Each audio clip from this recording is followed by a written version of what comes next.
اللہ کے نام سے جو سراسر رحمت ہے، جس کی شفقت ابدی ہے۔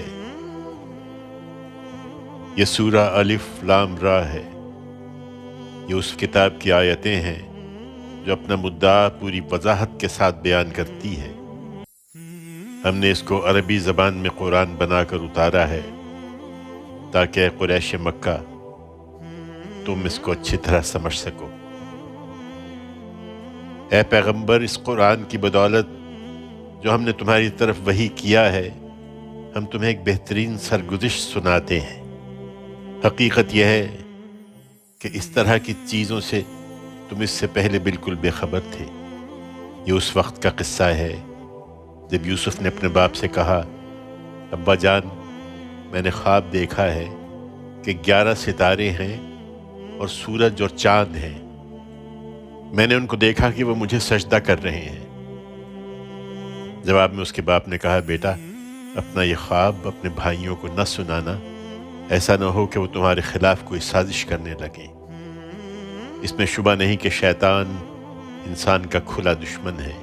تمہارا یہ خواب بتا رہا ہے کہ تمہارا پروردگار تمہیں اسی طرح برگزیدہ کرے گا اور تمہیں باتوں کی حقیقت تک پہنچنا سکھائے گا، اور تم پر اور آل یعقوب پر اپنی نعمت تمام کرے گا، جس طرح وہ اس سے پہلے تمہارے بزرگوں ابراہیم اور اسحاق پر کر چکا ہے۔ یقیناً تیرا پروردگار علیم و حکیم ہے۔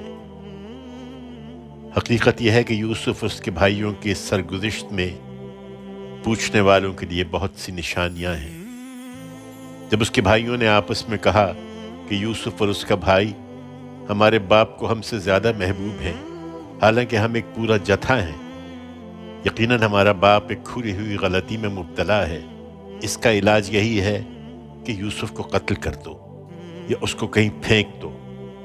تمہارے باپ کی توجہ اس سے صرف تمہاری طرف ہو جائے گی اور اس کے بعد تم لوگ بالکل ٹھیک ہو جاؤ گے۔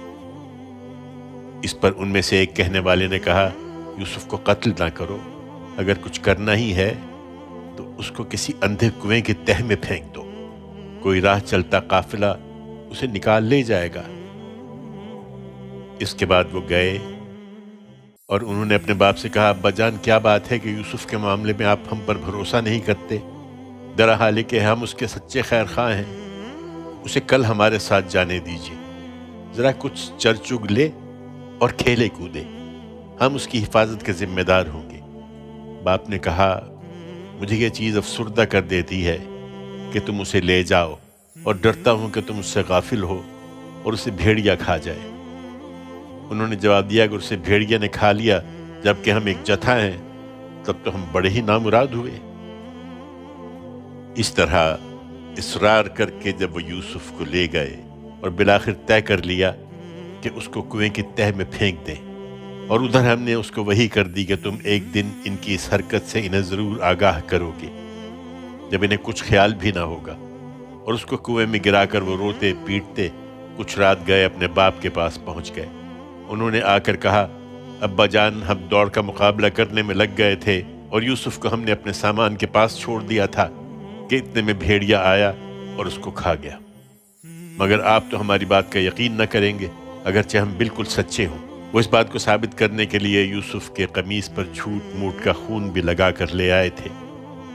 باپ نے کہا، نہیں، بلکہ یہ تو تمہارے دل نے تمہارے لیے ایک بات گھڑ لی ہے، سو اب صبر جمیل کی توفیق ملے، اور جو کچھ تم بیان کر رہے ہو اس پر خدا ہی سہارا ہے۔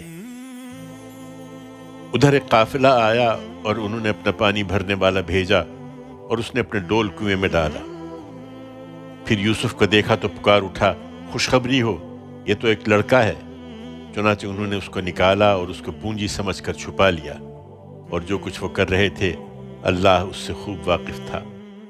پھر لے کر مصر پہنچ گئے اور اس کو تھوڑی سی قیمت چند درہموں کے عوض بیچ دیا، اور وہ اس کے معاملے میں کوئی رغبت نہیں رکھتے تھے۔ مصر کے لوگوں میں سے جس نے اسے خریدا، اس نے اپنی بیوی سے کہا، اس کو خاطر سے رکھنا، امید ہے کہ ہم کو نفع پہنچائے یا ہم اسے بیٹا ہی بنا لیں۔ اس طرح یوسف کو ہم نے اس ملک میں جگہ دی، اس لیے کہ اسے برگزیدہ کریں اور اس لیے کہ اسے باتوں کی حقیقت تک پہنچنا سکھائیں۔ حقیقت یہ ہے کہ اللہ اپنے ارادے کو نافذ کر کے رہتا ہے، مگر اکثر لوگ جانتے نہیں ہیں۔ چنانچہ اسی طرح ہوا، اور جب وہ پختگی کو پہنچ گیا تو ہم نے اس کو حکم اور علم عطا فرمایا۔ ان کو جو خوبی والے ہوں ہم اسی طرح بدلہ دیا کرتے ہیں۔ اور یوسف جس عورت کے گھر میں تھا وہ اس پر ڈورے ڈالنے لگی۔ اس نے ایک دن دروازے بند کر لیے اور بولی، آ جاؤ۔ یوسف نے کہا، خدا کی پناہ، وہ میرا آقا ہے، اس نے مجھے خاطر سے رکھا ہے، میں یہ خیانت نہیں کر سکتا، اس لیے کہ ایسے ظالم کبھی فلاح نہیں پایا کرتے۔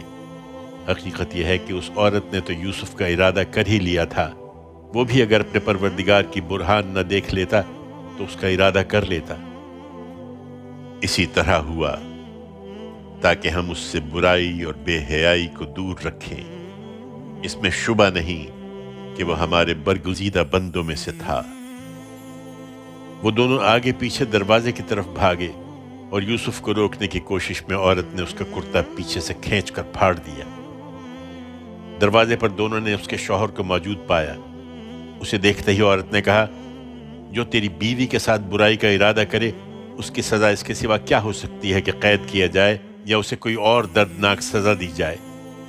یوسف نے کہا، اسی نے مجھے پھانسنے کی کوشش کی تھی۔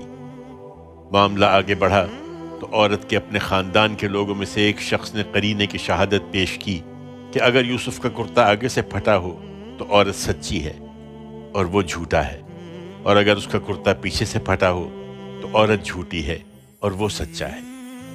پھر جب شوہر نے دیکھا کہ یوسف کا کرتا پیچھے سے پھٹا ہے تو غصے میں بول اٹھا کہ یہ تم عورتوں کے فریب ہیں، اس میں شبہ نہیں کہ تمہارے فریب بڑے غضب کے ہوتے ہیں۔ یوسف، اس بات کو جانے دو، اور اے عورت، تو اپنے گناہ کی معافی مانگ، اس لیے کہ اصل میں تو ہی خطا کار ہے۔ شہر میں کچھ عورتیں آپس میں چرچا کرنے لگیں کہ عزیز کی بیوی اپنے غلام پر ڈورے ڈال رہی ہے، وہ اس کی محبت میں فریفتہ ہو گئی ہے۔ ہمارے نزدیک تو وہ کھلی حماقت میں مبتلا ہے، شاید نہیں جانتی کہ ایسے لوگ کس طرح رام کیے جاتے ہیں۔ سو ان کے فریب کا حال جب اس عورت نے سنا تو اس نے انہیں بلا بھیجا کہ وہ بھی اپنا ہنر آزما لے، اور ان کے لیے ایک مجلس آراستہ کی، اور ان میں سے ہر ایک کو ایک ایک چھری دی، اور یوسف سے کہا کہ ان کے سامنے آ جاؤ۔ پھر جب عورتوں نے اس کو دیکھا تو اس کی عظمت سے مبہوت ہو گئیں، اور اپنی بات اس سے منوانے کے لیے اپنے ہاتھ جگہ جگہ سے زخمی کر لیے، لیکن ناکام رہیں، اور بالآخر پکار اٹھی کہ حاشا اللہ، یہ آدمی نہیں ہے، یہ تو کوئی بزرگ فرشتہ ہے۔ اس نے کہا، دیکھ لیا، یہی ہے جس کے بارے میں تم مجھے ملامت کر رہی تھی۔ بے شک میں نے اسے رجھانے کی کوشش کی تھی مگر یہ بچ نکلا، تاہم میں جو کرنے کے لیے اسے کہہ رہی ہوں اس نے اگر نہیں کیا تو ضرور قید کیا جائے گا اور ضرور ذلیل ہوگا۔ اس پر یوسف نے دعا کی کہ پروردگار، قید خانہ مجھے اس چیز سے زیادہ پسند ہے جس کی یہ مجھے دعوت دے رہی ہیں۔ اب اگر ان کے فریب کو تو نے مجھ سے دفع نہ کیا تو میں ان کی طرف مائل ہو جاؤں گا اور ان لوگوں میں شامل ہو رہوں گا جو جذبات سے مغلوب ہو جاتے ہیں۔ سو اس کے پروردگار نے اس کی یہ دعا قبول کر لی اور ان کا فریب اس سے دفع کر دیا، بے شک وہ سننے والا جاننے والا ہے۔ پھر اس کی بے گناہی کی یہ نشانیاں دیکھ لینے کے بعد بھی ان لوگوں نے مصلحت یہی سمجھی کہ یوسف کو کچھ مدت کے لیے لازماً قید کر دیں۔ اس کے ساتھ 2 اور نوجوان بھی قید خانے میں داخل ہوئے۔ ان میں سے ایک نے ایک دن اس سے کہا کہ میں خواب میں دیکھتا ہوں کہ شراب نچوڑ رہا ہوں۔ دوسرے نے کہا، میں دیکھتا ہوں کہ اپنے سر پر روٹی اٹھائے ہوئے ہوں جس میں سے چڑیاں کھا رہی ہیں، ہمیں اس کی تعبیر بتائیے، ہم دیکھتے ہیں کہ آپ ان لوگوں میں سے ہیں جو خوبی اختیار کرتے ہیں۔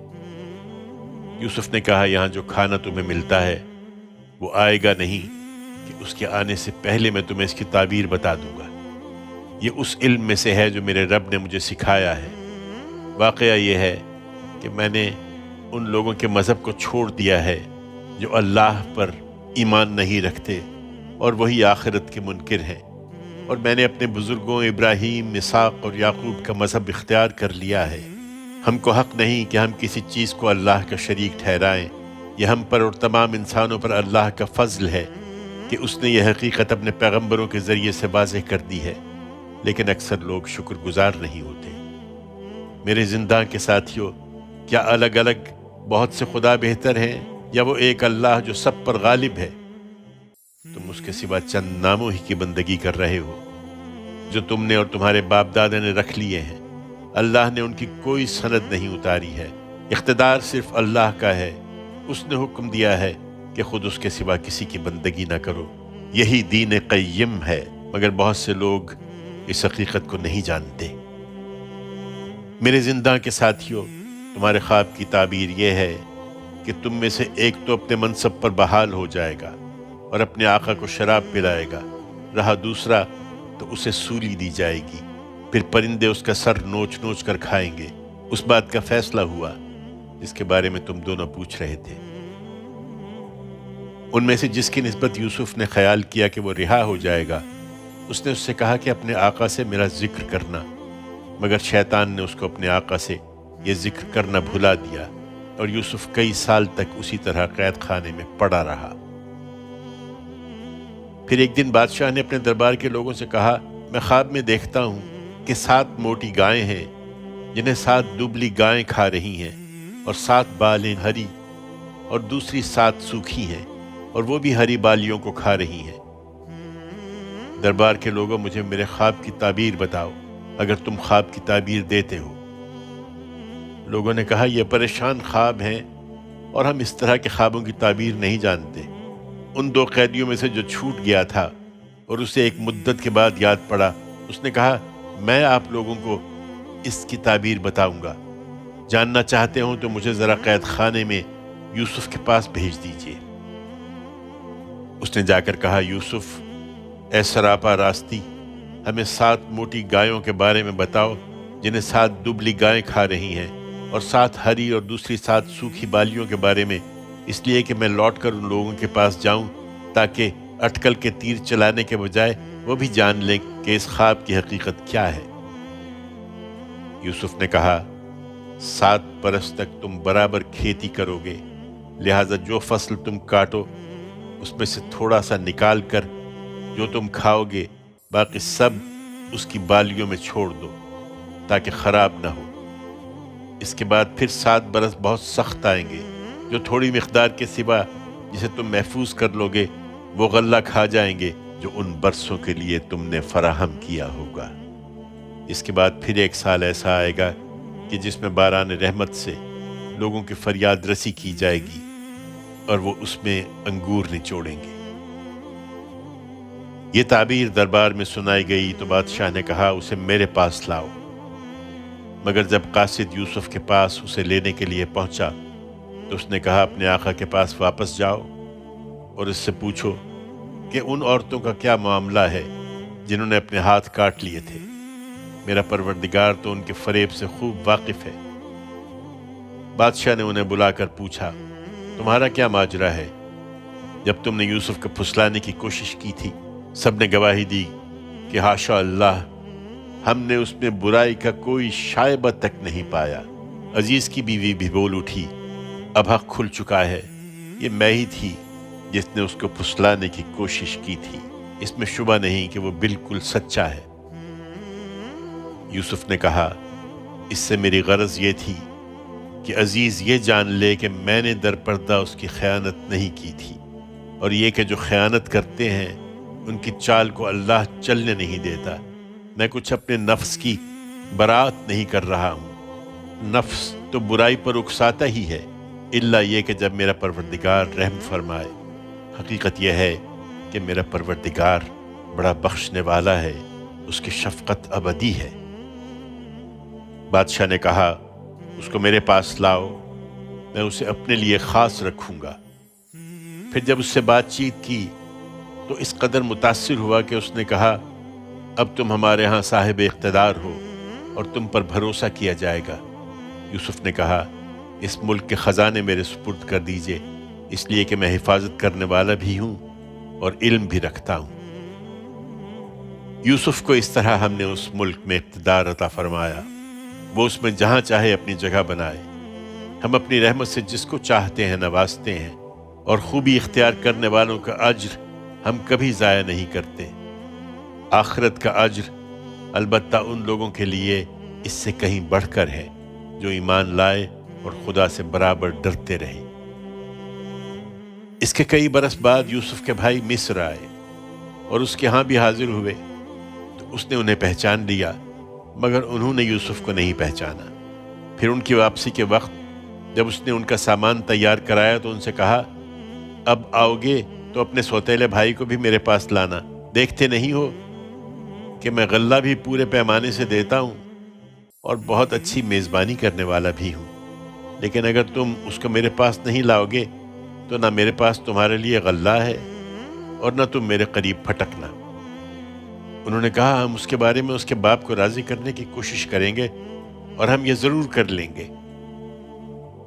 یوسف نے اپنے خدام سے کہا کہ ان لوگوں نے غلے کے عوض جو مال دیا ہے وہ چپکے سے ان کے کجاووں ہی میں رکھ دو۔ اس سے مقصود یہ ہے کہ جب وہ اپنے اہل و عیال میں پہنچے تو اسے پہچان لے کہ انہی کا مال ہے جو انہیں واپس کر دیا گیا ہے، تاکہ وہ پھر آئیں۔ سو جب وہ اپنے باپ کے پاس لوٹے تو کہا، ابا جان، آئندہ ہم سے غلہ روک دیا گیا ہے، لہٰذا ہمارے بھائی بن یمین کو بھی ہمارے ساتھ جانے دیجیے کہ ہم اپنی سچائی ثابت کر سکیں اور غلہ لائیں۔ ہم اس کی حفاظت کا عہد کرتے ہیں۔ باپ نے جواب دیا، کیا میں اس کے معاملے میں بھی تم پر ویسا ہی بھروسہ کروں جیسا اس سے پہلے اس کے بھائی کے معاملے میں تم پر بھروسہ کر چکا ہوں؟ سو اللہ بہترین محافظ ہے اور وہ سب سے بڑھ کر رحم فرمانے والا ہے۔ اس کے بعد جب انہوں نے اپنا سامان کھولا تو دیکھا کہ ان کی پونجی بھی انہیں لوٹا دی گئی ہے۔ یہ دیکھ کر وہ پکار اٹھے، ابا جان، ہمیں اور کیا چاہیے؟ دیکھیے، یہ ہماری پونجی ہمیں لوٹا دی گئی ہے۔ اب ہم جائیں گے، اپنے اہل و عیال کے لیے رسد لائیں گے، اپنے بھائی کی حفاظت کریں گے، ایک بار شتر غلہ زیادہ حاصل کریں گے۔ یہ غلہ جو اس وقت ہم لائے ہیں یہ تھوڑا ہے۔ باپ نے جواب دیا، میں اس کو ہرگز تمہارے ساتھ نہ بھیجوں گا جب تک تم خدا کے نام پر مجھ سے عہد نہ کرو کہ تم اس کو ضرور میرے پاس واپس لاؤ گے، الا یہ کہ تم کہیں گھر جاؤ۔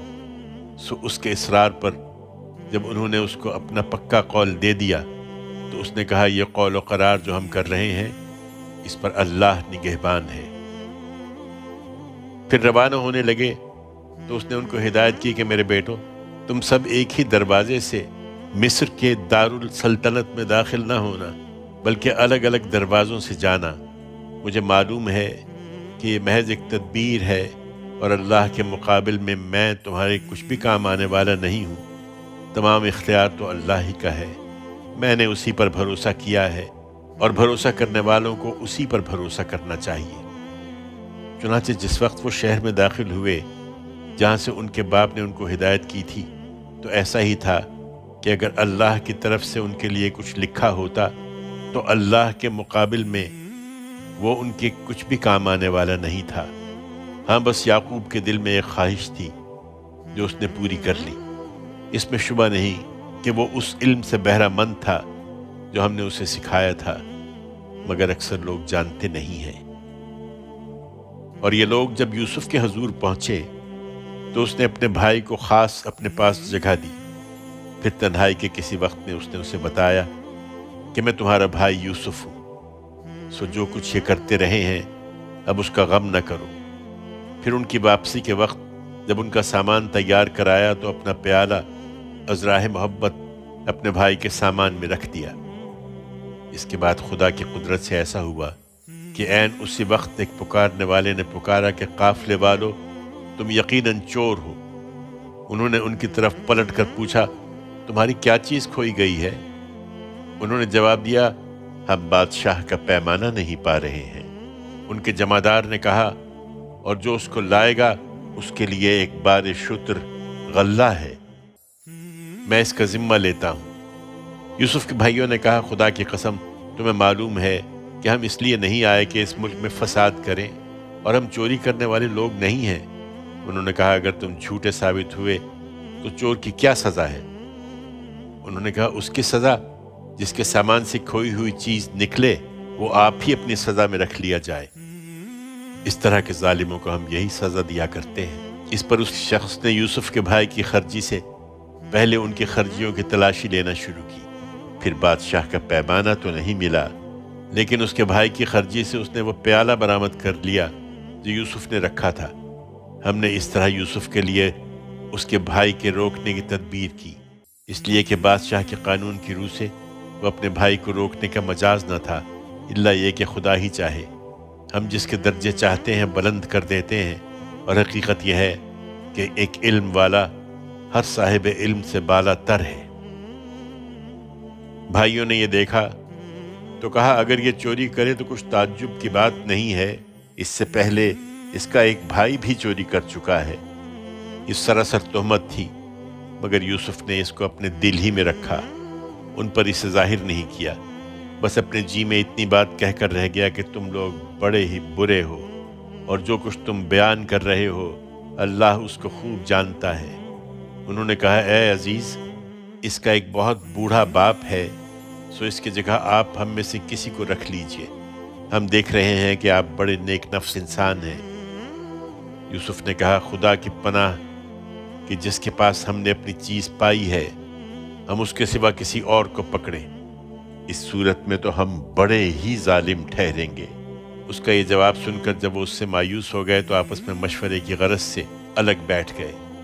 ان کے بڑے نے کہا، کیا تم جانتے نہیں ہو کہ تمہارے باپ نے خدا کے نام پر تم سے پکا قول و قرار لیا ہے، اور اس سے پہلے یوسف کے معاملے میں جو تقصیر تم سے ہو چکی ہے اسے بھی جانتے ہو، لہٰذا میں تو اس سرزمین سے ٹلنے کا نہیں جب تک میرا باپ مجھے اجازت نہ دے یا اللہ میرے لیے کوئی فیصلہ فرما دے، اور وہ سب سے بہتر فیصلہ کرنے والا ہے۔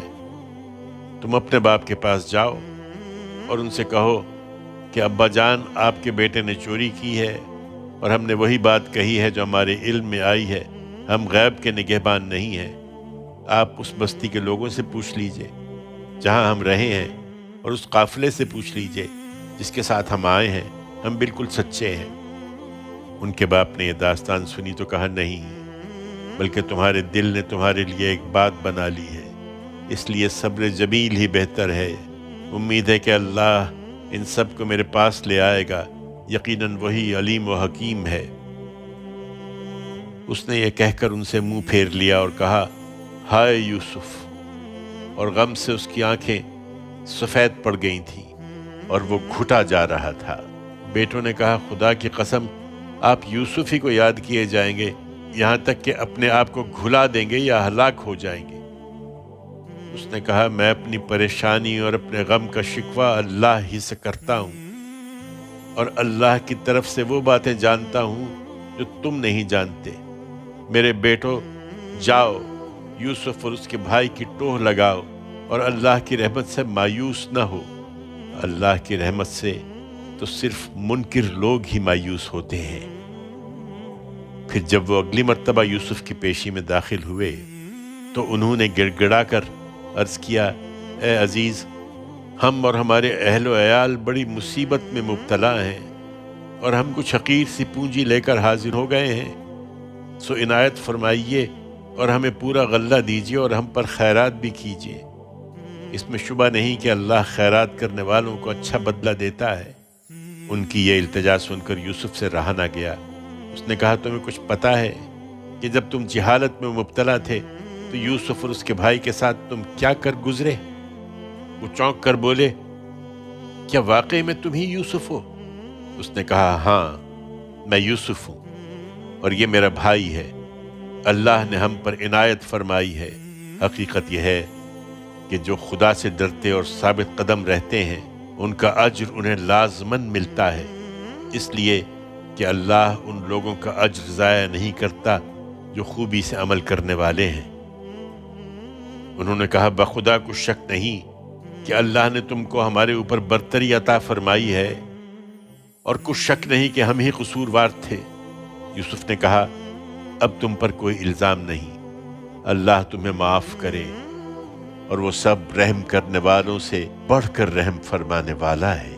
جاؤ، میرا یہ کرتا لے جاؤ اور اس کو میرے باپ کے چہرے پر ڈال دو، اس کی بینائی لوٹ آئے گی، اور اپنے سب اہل و عیال کو لے کر میرے پاس آ جاؤ۔ جب یہ قافلہ مصر سے روانہ ہوا تو ان کے باپ نے کنعان میں اپنے گھر کے لوگوں سے کہا، اگر تم یہ نہ کہو کہ بڑھاپے میں سٹھیا گیا ہوں تو میں یوسف کی خوشبو محسوس کر رہا ہوں۔ لوگوں نے کہا، خدا کی قسم، آپ ابھی تک اپنے اسی پرانے خبط میں مبتلا ہیں۔ پھر جب یہ ہوا کہ خوشخبری دینے والا پہنچ گیا، اس نے کرتا یعقوب کے چہرے پر ڈال دیا تو یکایک اس کی بینائی لوٹ آئی۔ تب اس نے کہا، میں نے تمہیں بتایا نہ تھا کہ میں اللہ کی طرف سے وہ کچھ جانتا ہوں جو تم نہیں جانتے؟ یوسف کے بھائی بول اٹھے، ابا جان، آپ ہمارے گناہوں کی معافی کے لیے دعا کریں، واقعی ہم خطا کار تھے۔ اس نے کہا، میں اپنے رب سے جلد تمہارے لیے مغفرت کی دعا کروں گا، بے شک وہی بخشنے والا ہے، اس کی شفقت ابدی ہے۔ پھر جب یہ لوگ یوسف کے پاس پہنچے، اس نے اپنے والدین کو خاص اپنے پاس جگہ دی اور کہا، مصر میں اللہ چاہے تو امن چین سے رہیے۔ اپنے گھر پہنچ کر اس نے اپنے والدین کو تخت پر بٹھایا اور سب بے اختیار اس کے لیے سجدے میں جھک گئے۔ یوسف نے کہا، ابا جان، یہ میرے اس خواب کی تعبیر ہے جو میں نے پہلے دیکھا تھا۔ میرے پروردگار نے اس کو حقیقت بنا دیا۔ اس نے مجھ پر بڑا کرم فرمایا جب مجھے قید خانے سے نکالا اور آپ سب لوگوں کو دیہات سے یہاں لے آیا۔ اس کے باوجود کہ شیطان نے میرے اور میرے بھائیوں کے درمیان فساد ڈلوا دیا تھا، حقیقت یہ ہے کہ میرا پروردگار جو کچھ چاہتا ہے اس کے لیے نہایت مخفی راہیں نکال لینے والا ہے۔ حقیقت یہ ہے کہ وہی علیم و حکیم ہے۔ پروردگار، تو نے مجھے اقتدار میں حصہ عطا فرمایا اور باتوں کی تعبیر کر لینے کے علم میں سے بھی سکھا دیا۔ زمین اور آسمانوں کے بنانے والے، دنیا اور آخرت میں تو ہی میرا کارساز ہے۔ مجھے اسلام پر موت دے اور اپنے نیک بندوں کے زمرے میں شامل فرما۔ یہ سرگزشت غیب کی خبروں میں سے ہے، اسے ہم تمہاری طرف وحی کر رہے ہیں۔ اے پیغمبر، تم اس وقت ان کے پاس موجود نہ تھے جب یوسف کے بھائیوں نے اپنا ارادہ پختہ کر لیا تھا اور وہ اس کے خلاف سازش کر رہے تھے۔ اس کے باوجود ان لوگوں کی اکثریت کا حال یہ ہے کہ تم خواہ کتنا ہی چاہو وہ ایمان لانے والے نہیں ہیں۔ تم اس خدمت پر ان سے کوئی اجر نہیں مانگ رہے ہو کہ وہ گریز و فرار کی راہیں تلاش کریں۔ یہ تو صرف ایک یاد دہانی ہے دنیا والوں کے لیے۔ وہ تم سے نشانی مانگتے ہیں، درا حال ہے کہ زمین اور آسمانوں میں کتنی ہی نشانیاں ہیں جن پر سے وہ گزرتے ہیں اور ان کی کچھ پرواہ نہیں کرتے۔ ان میں سے اکثر خدا کو اسی طرح مانتے ہیں کہ ساتھ ہی اس کے شریک ٹھہرائے ہوئے ہیں۔ پھر کیا وہ اپنے ان شریکوں پر بھروسہ کر کے مطمئن ہو گئے ہیں کہ ان پر خدا کے عذاب کی کوئی آفت آ پڑے یا ان پر اچانک قیامت آ جائے اور وہ اس سے بالکل بے خبر ہوں؟ ان سے صاف صاف کہہ دو، یہ میری راہ ہے، میں اللہ کی طرف بلاتا ہوں پوری بصیرت کے ساتھ، میں بھی اور وہ بھی جو میری پیروی اختیار کیے ہوئے ہیں۔ اور سن لو کہ اللہ شرک کی تمام آلائشوں سے پاک ہے اور میں مشرکوں میں سے نہیں ہوں۔ انہیں تعجب ہے کہ ایک آدمی رسول بن کر آ گیا ہے۔ تم سے پہلے بھی اے پیغمبر ہم نے جتنے رسول بھیجے سب انہی بستیوں کے رہنے والے آدمی ہی تھے۔ ہم ان کی طرف وحی کرتے تھے۔ پھر کیا یہ لوگ زمین میں چلے پھرے نہیں ہیں کہ اپنی آنکھوں سے دیکھ لیتے کہ ان لوگوں کا انجام کیا ہوا جو ان سے پہلے تھے؟ حقیقت یہ ہے کہ آخرت کا گھر ان لوگوں کے لیے کہیں بہتر ہے جنہوں نے تقوی اختیار کر لیا ہے۔ پھر کیا سمجھتے نہیں ہو؟ یہ عذاب کے لیے جس طرح جلدی مچا رہے ہیں، ان کے اگلے بھی اسی طرح مچاتے رہے، یہاں تک کہ جب ان کے رسول ان سے مایوس ہو گئے اور وہ لوگ بھی خیال کرنے لگے کہ ان سے جھوٹ کہا گیا تھا کہ ان پر کوئی عذاب آنے والا ہے، تو ہماری مدد پیغمبروں کو پہنچ گئی۔ پھر ان کو بچا لیا گیا جنہیں ہم چاہتے تھے کہ بچا لیں، اور مجرم لوگوں سے ہمارا عذاب ٹالا نہیں جا سکتا۔ ان کی سرگزشتوں میں عقل والوں کے لیے بلا شبہ بہت کچھ سامان عبرت ہے۔ یہ قرآن کوئی گھڑی ہوئی بات نہیں ہے، بلکہ جو اس سے پہلے موجود ہے اس کی تصدیق ہے، اور ہر چیز کی تفصیل جو ہدایت کے لیے ضروری ہے، اور ان لوگوں کے لیے ہدایت اور رحمت جو ماننے والے ہیں۔